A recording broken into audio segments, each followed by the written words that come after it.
ಎಲ್ಲ time prices worship ಆಗ್ತಾ ಇರಬೇಕು. ದೇವರಿಗೆ ಸ್ತೋತ್ರ. ಅದ್ಭುತವಾದ ಕಾರ್ಯ. ಕೊನೆಯದಾಗಿ ಹೇಳುತ್ತೆ, ನನ್ನ ಜನರು ಎಂದಿಗೂ ಆಶಾ ಭಂಗಪಡರು. My people will never put into shame. ನನ್ನ ಮಕ್ಕಳಿಗೆ ಇನ್ನು ಮುಂದೆ ನಾಚಿಕೆ ಅನ್ನೋದಿರಲ್ಲ. ನಾಚಿಕೆ ತೆಗಿತೀನಿ. ಶ್ರೀಮಂತರಾಗಿ ಎಲ್ಲ ಕಳ್ಕೊಂಡ್ಬಿಟ್ರೆ ಮದುವೆ ಮನೆಗೆ ಹೋದಾಗ ಏನು ಮಾಡ್ತಾರೆ ಅವರು? ಎಲ್ಲ ದೊಡ್ಡ ದೊಡ್ಡ ಮೇಲೆ ಸ್ಟೇಜ್ ಮೇಲೆ ಇದ್ರೆ ಕಳ್ಕೊಂಡು ಅವ್ರು ಎಲ್ಲಿ ಕೂತಿರ್ತಾರೆ? ಹಿಂದ್ಗಡೆ ಕೂತಿರ್ತಾರೆ. ಒಡವೆ ಮೈ ಮೇಲೆ ಒಂದು ಒಡವೆ ಇಲ್ಲಪ್ಪ, ನಾಚಿಕೆ ಆಗತ್ತಪ್ಪ ಮುಂದೆ ಬರೋಕ್ಕೆ. ನನ್ನ ಕೆಲ ಬರೋಕ್ಕಾಗಲ್ಲ, ಇಲ್ಲಿಂದನೇ ನೋಡಿ ಹೋಗ್ಬಿಡ್ತೀನಪ್ಪ, ನಾಚಿಕೆ. ಅಪ್ಪ ಹೇಳ್ತಾರೆ, ನನ್ನ ಜನರಿಗಿನ್ನು ಈ ವರ್ಷದಲ್ಲಿ ನಾಚಿಕೆಯನ್ನು ತೆಗಿತೀನಿ. ಅಲ್ಲಿ ರಿಮೂವ್ ದಟ್ ಶೇಮ್. ಇನ್ನು ನಮ್ಮ ಜನ ಆಶಾಭಂಗ ಪಡೋದಿಲ್ಲ. ಒಡವೆಯಲ್ಲಾಗಲಿ, ವಸ್ತುಲಾಗಲಿ, ಊಟದಲ್ಲಾಗಲಿ, ಮನೆಯಲ್ಲಾಗಲಿ, ವಿದ್ಯಾಭ್ಯಾಸದಲ್ಲಾಗಲಿ, ಎಲ್ಲ ಕಾರ್ಯದಲ್ಲಿ ನಾನು ನನ್ನ ಮಕ್ಕಳನ್ನ ವೃದ್ಧಿಪಡಿಸಿ ಮೇಲೆ ತರ್ತೀನಿ ಅಂತ. ನಿನ್ನ ಮುಟ್ಟವನ ನಾನು ಕಣ್ಣು ಗುಡ್ಡನ ಮುಟ್ಟನ ಅಂತ ಹೇಳುತ್ತಪ್ಪ.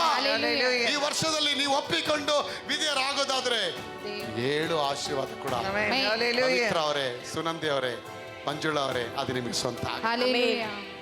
ರಂಗಣ್ಣ ಅವರೇ, ನಿಮ್ಗೆ ಸ್ವಂತ ಆಗತ್ತೆ.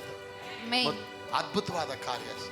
ಅವ್ರು ಒಪ್ಕೊಳ್ಳಿ, ಇದನ್ನು ಒಪ್ಕೊಳ್ಳಿ. ದೇವರೇ, I will embrace you Lord, I will agree with you Lord, and I want to walk with you lord.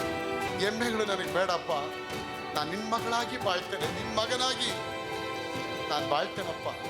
ಪಾಪ ಮಾಡೋಕ್ಕೆ ಅನೇಕ ಸಂದರ್ಭಗಳು ಬರುತ್ತೆ. ಐ ಸೇ ನೋಟಿದೆ, ಬೇಡಪ್ಪ, ಅದು ನಾನು ನಿನ್ನ ಮಗನಾಗಿ ಬರ್ತೇನಪ್ಪ. ತೀರ್ಮಾನ ಮಾಡಿ, ಮೇಕ್ ಎ ನ್ಯೂ ರೆಸಲ್ಯೂಷನ್.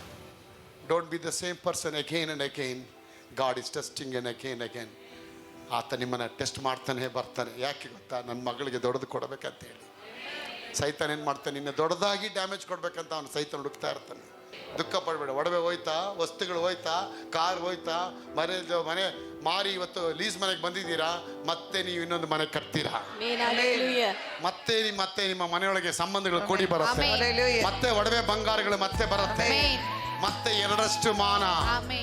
ಇನ್ನು ನನ್ನ ಜನರು ಆಶಾಭಂಗ ಪಡದೆ ಇಲ್ಲ. 2025 ಆಶಾಭಂಗ ಪಡದೆ ಇರುವ ವರ್ಷವಾಗಿದೆ. ವರ್ಷದಲ್ಲಿ ಏನೆಲ್ಲ ಕೈ ಇಟ್ಟು ಮಾಡಕ್ಕೆ ಹೋಗ್ತೀರಾ, ದೇವರು ನಿಮ್ಮ ಕೈಗಳನ್ನ ಆತ ವೃದ್ಧಿಪಡಿಸಿ ಆಶೀರ್ವಾದ ಮಾಡ್ತಾರೆ. ಇದುವರೆಗೆ ಕಾಣದೇ ಇರುವ ಆಶೀರ್ವಾದ ಈ ವರ್ಷದಲ್ಲಿ ಕಾಣ್ತೀರಾ.